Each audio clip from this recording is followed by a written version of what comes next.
vez más acá en el foyer, te agradezco muchísimo la deferencia por atenderme. No, por favor, gracias a vos. ¿Me escuchás bien? Sí, te escucho perfecto, te escucho perfecto. Bueno, Carlos, un nuevo espectáculo, una nueva apuesta en el Teatro Independiente, Kapusca, esta representación de un peronista que va a la Unión Soviética después del año 47, antes de la Guerra Fría, y que se encuentra con un escenario que no espera. ¿De qué se trata esta obra que llevas adelante? Bueno, como vos lo dijiste, es una figura que crea Perón en 1947, que son los agregados obreros en las embajadas del mundo. Ujú. Había agregado comercial, agregado cultural, pero Perón, como creía, y el peronismo cree que las personas son esencialmente trabajadoras, tiene esta figura del agregado obrero en las embajadas del mundo. A él le toca en la embajada, a este personaje, Ujú. Pedro Conde Magdaleno, le toca la embajada argentina en la Unión Soviética Ujú. y bueno, en el 1947 aterriza, digamos, en Moscú, este, y al mismo tiempo piensa que iba a llegar al paraíso de los trabajadores y se encuentra con un estanilismo duro, Ujú. y con muchas privaciones. De Sí, hecho, él llega a vivir en una habitación con la familia, duerme en el piso, muchas privaciones, pero eso no es lo que más lo indigna un Estado, digamos, que no respeta los derechos básicos del ciudadano, y entonces a partir de ahí empieza como a plantearse, primero su estadía ahí, pero al mismo tiempo de tratar de salvar a la mayor cantidad de gente posible con lo que puede. Se contacta con los que eran los traductores ujú, del ruso al español, que eran dos españoles, uno venido de la guerra civil desde muy chico y otro que voluntariamente va a servir al país soviético, y se ujú. encuentran los dos también en un estado digamos, de secuestro, porque Claro. no pueden salir, no pueden comunicarse con la familia. Entonces, a partir de ahí, este, poco a poco él se va solidarizando con estos Ujú. españoles y bueno, generan un hecho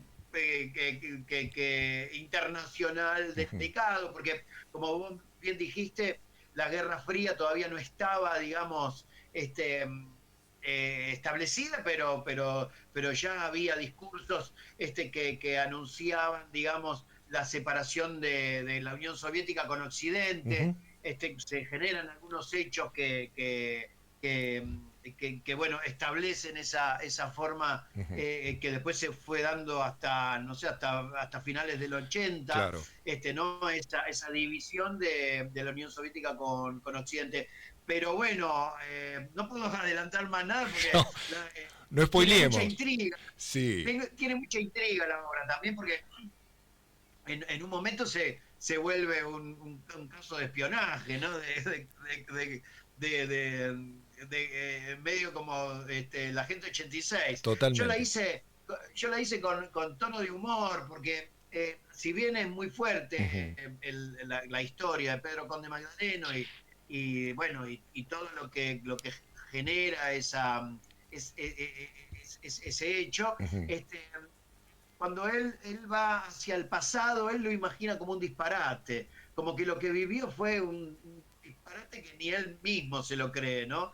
Y esto lo más paradójico es que ocurrió de verdad, Sí, ocurrió, está basado en hechos reales, así que tratamos también de que la documentación sea totalmente fidedigna, y algunas ficciones que metimos también ahí para que el entretenimiento funcione también, ¿no? Porque más allá de lo histórico, lo político o lo que tiene que ver con lo social, sí. nosotros quisimos también hacer una obra con mucho humor.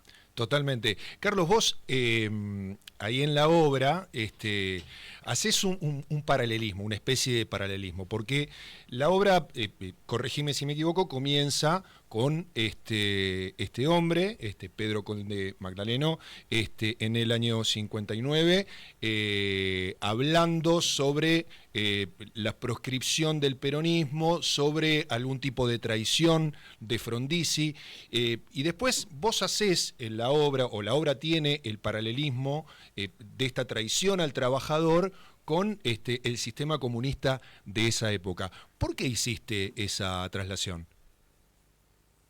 Bueno, en honor a la verdad, digamos, es la obra de Max de Lupi y Florencia Aroldi, donde yo entré a adaptar ciertas cosas, ¿no? Ujú. Ellos me lo permitieron porque vieron como que confiaron en mí, no solamente en hacer una apuesta como director general, la dirección de actores es de Hernán Curly Jiménez, pero la apuesta general es mía, Ujú. con ayuda también de Daniel Santoro, en la dirección artística, el pintor, ¿no? Sí, sí, aclarémoslo, que no es el otro. Sí, sí. No, no, no es el otro, gracias a Dios. Y es el artista plástico que, Sí, bueno, que pinta la mitología peronista de una manera increíble. No, te contaba que yo sí. entré a la obra también para fortificar un poco la idea del comunismo. Sí. Digo porque yo soy del campo nacional y popular, digamos, si me voy a definir políticamente.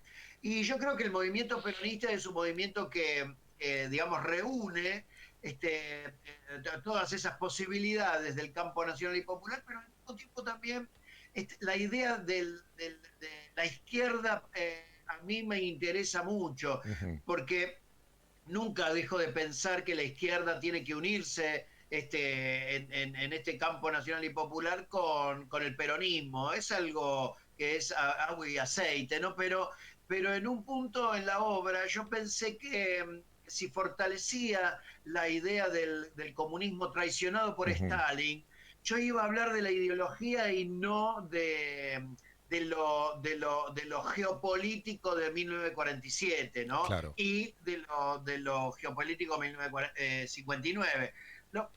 Para mí, el comunismo es una ideología muy, muy importante porque digamos, nutre a las demás ideologías de izquierda. Llámese peronismo en la tercera posición, Ujú. quizás no es ni yanqui ni marxista, Ujú. ni derecha ni izquierda, pero sí los derechos peronistas se nutren del Ujú. socialismo y se nutren de ideas de izquierda. Entonces yo dije, en esta obra, en plena proscripción de Frondizi, hay un traicionado que es un peronista, pero también en la época de Stalin hay un traicionado que es José Tunión, que es el capitán de aviación Ujú. que va por decisión propia a la Unión Soviética y se encuentra en un régimen totalitario, ¿no? Recién hablabas sobre, bueno, los recuerdos del protagonista cuando recuerda ese paso o esa estadía en la Unión Soviética como una especie de delirio, como algo que nunca ocurrió, y de, bueno, la característica de la obra que es una comedia, los hechos están contados en tono de comedia. ¿Cómo hiciste para tener ese equilibrio con un hecho histórico tan impactante como ese? Y bueno, la formación de esta obra en tono de comedia. Me llama la atención eso. Sé de tus capacidades como actor y obviamente lo demostrás en escena, pero quiero que lo cuentes eso, porque es un laburo que me imagino que te debe haber llevado algo de tiempo. No, básicamente yo veía realmente un disparate internacional de visos, digamos, Ujú. de espionaje, Ujú. pero sin quererlo. Y un peronista en esas situaciones, un idealista, más allá de que es peronista o cualquier ideología, pero digo, un idealista, se encuentra dentro de un sistema totalmente en su contra. Ujú. Entonces, todo es disparate en la medida en que nada puede salir bien o nada puede salir como él lo piensa. A partir de ahí, con Hernán Curly Jiménez Ujú, pensamos dos lugares, ¿no? Hay un lugar del 59, que es Frondizi, donde él está con todos sus fantasmas, y todos sus fantasmas los quise hacer fantasmas. Y bien. aparece un fantasma, el fantasma del comunismo, que muchos tenemos como sticker en el WhatsApp, ¿no?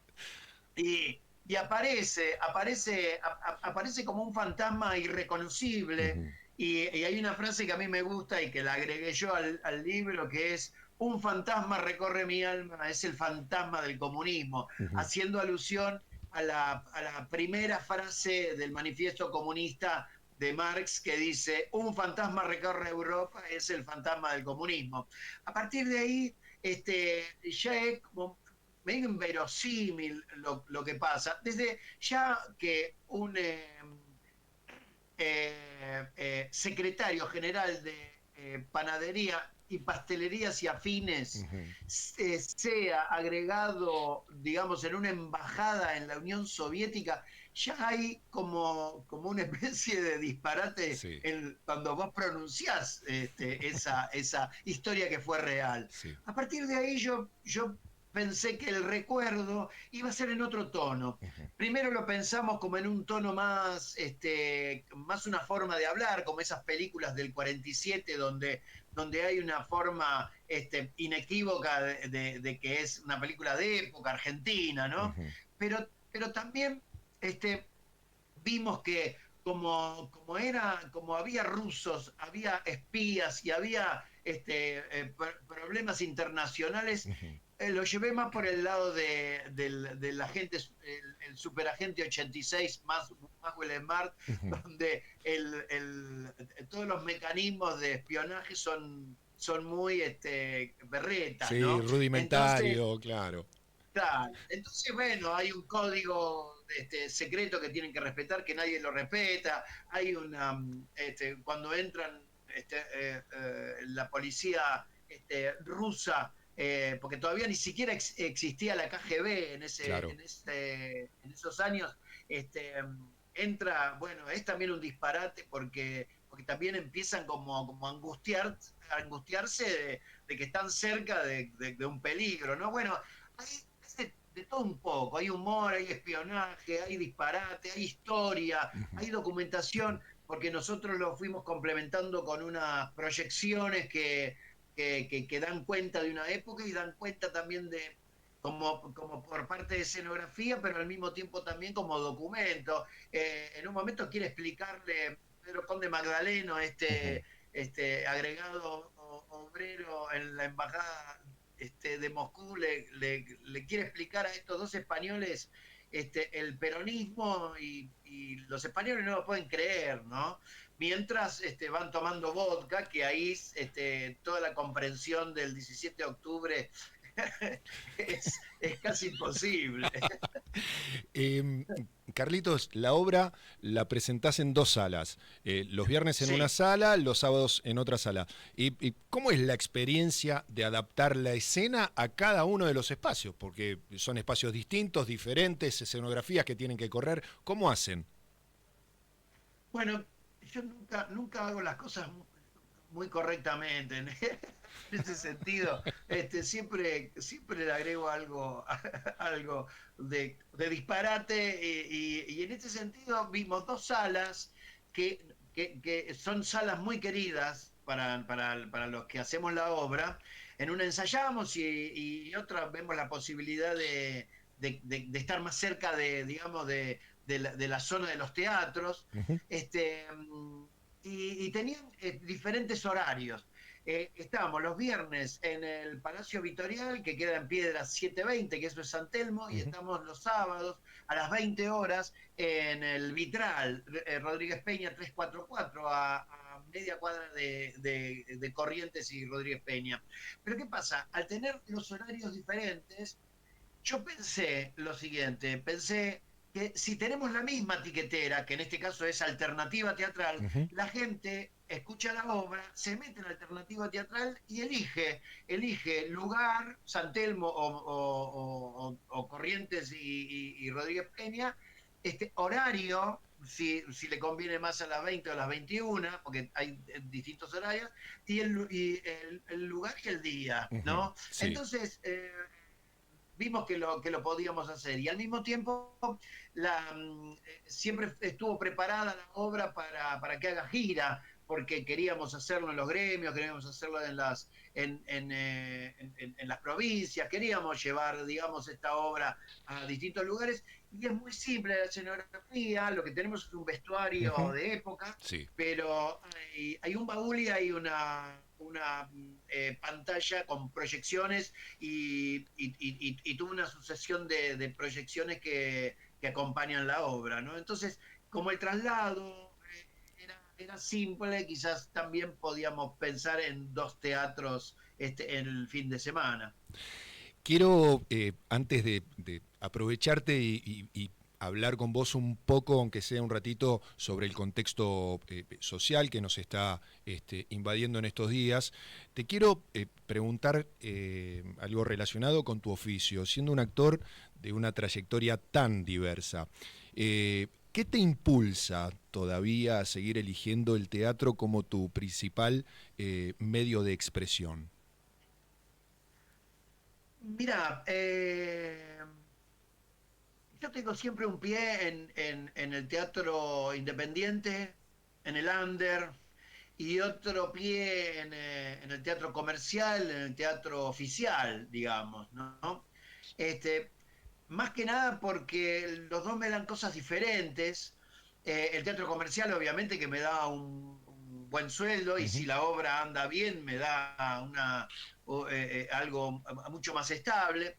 El teatro de repertorio a mí me gusta mucho, entonces en el teatro oficial me siento cómodo cuando hago un Shakespeare o cuando hago qué sé yo, no sé, otro repertorio. Ujú. Hice el inspector de Gogol, por ejemplo, en el San Martín, Ujú. ¿no? Pero el teatro independiente lo que me posibilita a mí es hablar y expresarme de la manera que yo quiero expresarme, sin condicionamientos de un productor que quiere determinado producto o, no sé, un director en el teatro oficial que quiera determinado resultado. Entonces, yo hago mis unipersonales o dirijo a actores y queremos hablar de un tema y lo hacemos, o en este caso cuando me convocan a hablar sobre Pedro Conde Magdaleno, una figura desconocida, una función también del primer peronismo, me permite hablar también de lo que políticamente creo que puede llegar a ser algo posible, Ujú. que es recuperar la justicia social, la soberanía política y la independencia económica, que son los tres pilares, digamos, del movimiento peronista que a mí me atraen y puedo llegar a hablar también de lo que es la tercera posición, de lo que fueron las reglamentaciones del trabajo, derechos que se consiguieron en un primer peronismo y en este momento necesitamos volver a creer en una política y en una idea política que nos saque de esta aberración experimental. Ya que venís acá, que venís un poquito a la actualidad, quiero preguntarte dos o tres cosas en relación a lo que estamos viviendo. Primero, vos sos una persona que tiene formación en la Escuela de Artes Dramáticas de la Ciudad de Buenos Aires, una casa de estudio pública. ¿Cómo vivís esta época donde hay una constante amenaza de desfinanciación de la educación pública? No, no, con horror, porque están eliminando los derechos básicos ya. Hay derechos que, bueno, que pueden ser cuestionables, pueden ser que en la medida de un ajuste pueden llegar a enmarcarse o condicionarse, pero en realidad ya están tocando los derechos básicos de las personas, a la salud, a la educación, a la alimentación, porque salió el índice de inflación, pero nadie cree en ese índice porque uno sabe lo que le aumenta el alquiler, sabe lo que aumenta que las prepagas, saben lo que aumenta otras cosas que no están en ese registro y además, bueno, esa inflación con parámetros ya antiguos, ¿no? Donde no tienen en cuenta estos índices que digo yo. Eh, entonces, los refugios, digamos, públicos, mismo que en la salud o en la cultura, ¿no? Lo digo así en esa doble posibilidad porque yo pertenezco a la cultura, pero si yo solamente me quedo en mi sector, peleando mi sector, también descuido mi salud, porque quizás yo necesite en un momento el Garraham por alguna necesidad Sí, digamos, de algún familiar, sí, o sí. también necesitemos, qué sé yo, ciertas cosas públicas y no las tenemos. Entonces, en ese sentido hay que salir a defender todos los sectores y hermanarse con todos los reclamos porque todos los reclamos son nuestros reclamos, ¿no? Hablando justamente de eso, el 1 de junio se llevó adelante un abrazo simbólico en el Instituto Nacional del Teatro. Eh, Fue en repudio a esta medida del gobierno nacional de centralizar varios organismos en uno, bueno, creando una desfinanciación, una más, en el sector cultural. ¿Qué opinión te merece esta medida? Vos fuiste parte de este abrazo, ¿qué opinión te merece esta medida que quiere tomar el gobierno nacional de centralizar estos organismos? Bueno, es la segunda, ese es el segundo abrazo, porque cuando empezaron a coquetear con la idea, fuimos inmediatamente a abrazar el instituto y sabiendo que podía pasar esto. El segundo abrazo, este último, donde se hizo presente la policía, bueno, que yo pensé que iban a gasear directamente porque se pusieron con todos los aprestos como si estuviéramos, no sé, Ujú. destruyendo la ciudad y bueno, cantamos el himno, porque cuando nos juntamos cantamos el himno como una especie de ceremonia y al mismo tiempo para traer a la memoria la, nuestra canción símbolo, Ujú. ¿no? Y al mismo tiempo también un deseo de defender estas instituciones.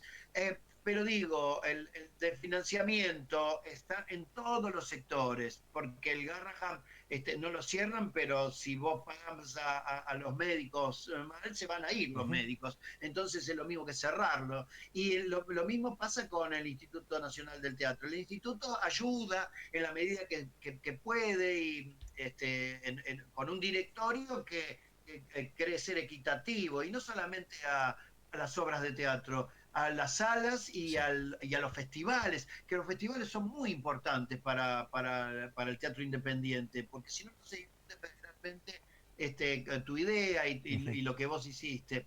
Y entonces, no cabe otra que ir, porque es mi sector, pero al mismo tiempo voy a ir también a la marcha que van a hacer en todas las plazas el 11 de junio en el Garraham, y voy a ir a todos los reclamos que pueda, porque también hay tantos reclamos, Ujú. ¿no?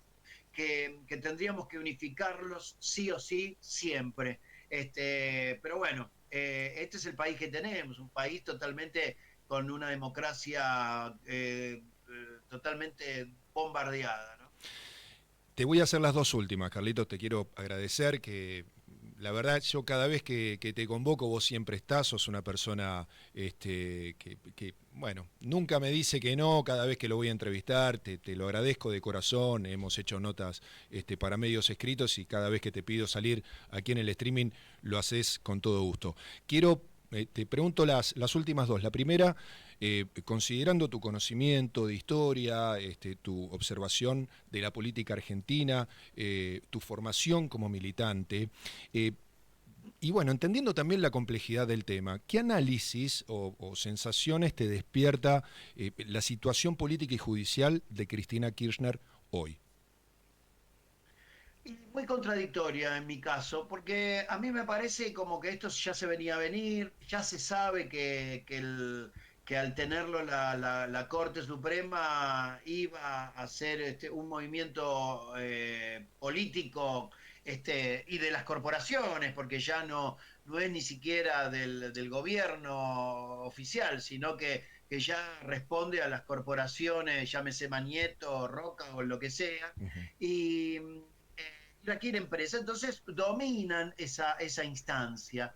Pero por otra parte también lo que necesitamos es una unión de todo el campo nacional y popular, no cuando la quieren meter presa a Cristina, sino de motu propio y espontáneamente como un solo cuerpo colectivo, unirse en cualquier medida, porque cuando tocaron al Garrahan tuvimos que salir, cuando tocaron el Instituto Nacional de Teatro tuvimos que todos salir a la calle.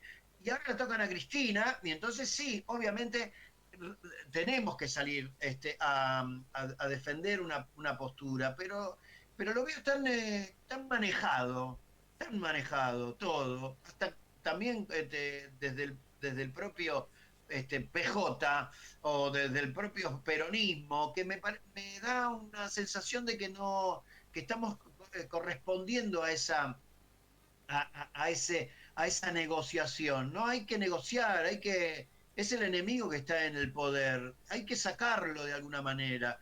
Y hay que sacar también esta forma de justicia injusta, y hay que sacar también a los medios que traicionan la palabra y engañan a los que los escuchan, y hay que moverse en esa dirección. Por eso digo, estamos viendo como negociaciones y no estamos viendo una reacción popular. Estás viendo y escuchando a Carlos Belloso, él es actor, director, escritor, dramaturgo, realizador. Bueno, podés verlo en Capusca, él está los viernes y los sábados. Los viernes está en el teatro, que aquí lo tengo anotadito, me lo anoté para decirlo bien, el Victorial a las 21 horas, esto es Piedras 722, y los sábados en el Vitral a las 20 en Rodríguez Peña 344. Ambas funciones podés sacarlas por Alternativa Teatral, que es la página que acompaña en general a los artistas independientes. La última que te hago, Carlitos. ¿Cuál considerás que es el mayor desafío o la mayor recompensa que vos tenés por dedicarte al arte en un país como la Argentina? No, básicamente el reconocimiento de la gente por un trabajo, ¿no? Porque también pasa lo siguiente en una coyuntura, en una realidad o en una actualidad. Hay gente que no me conoce, que sabe que soy un jetón que a veces sale y me quiere sacar fotos y ni siquiera sabe mi nombre, que a esa gente, digamos, como que le escapo, porque me produce como una especie de vacío, como Ujú. diciendo, soy una figurita que aparece en algún lado, en algún lugar, y otra gente que te agradece por tu trabajo, ¿no? Y con esa gente yo me uno y charlo con esa gente y estoy y me, y me abro, digamos, a la conversación y a un montón de cosas, pero pasa algo con la dichosa fama o el conocido, ¿no? Que es como una especie de figurita y a veces yo te confieso, soy muy fóbico, Mm. me puso muy fóbico esa condición. No, no, tengo miedo a veces de, de- de- de que la gente me invada en una situación que yo no quiera y eso me da mucha fobia, ¿no? Entonces tengo mis recursos para llegar a la panadería de la esquina a tiempo, me pongo barbijo y esas cosas. Espectacular. Bueno, Carlos Belloso, una vez más en el foyer, muchísimas gracias por atendernos. Te deseo el mejor de los éxitos con todo lo que emprendas acá. No sabés cómo está la radio. Te aman, Carlitos. Te ama, la gente te ama. Muchísimas gracias siempre por atendernos y bueno, te deseo lo mejor. Muchísimas gracias, Carlos. Para lo que gustes y gracias a los oyentes, gracias también a los que me quieren, pero bueno, les mando un abrazo grande a todos. Bueno, chau Carlitos, muchas gracias por atendernos. Era Carlos Belloso, lo podés ver en Capusca, a Carlitos los viernes y los sábados. Los viernes lo ves en el Palacio del Victorial a las 21 horas. Piedras 722 y los sábados en el Teatro El Vitral a las 20, Rodríguez Peña 344.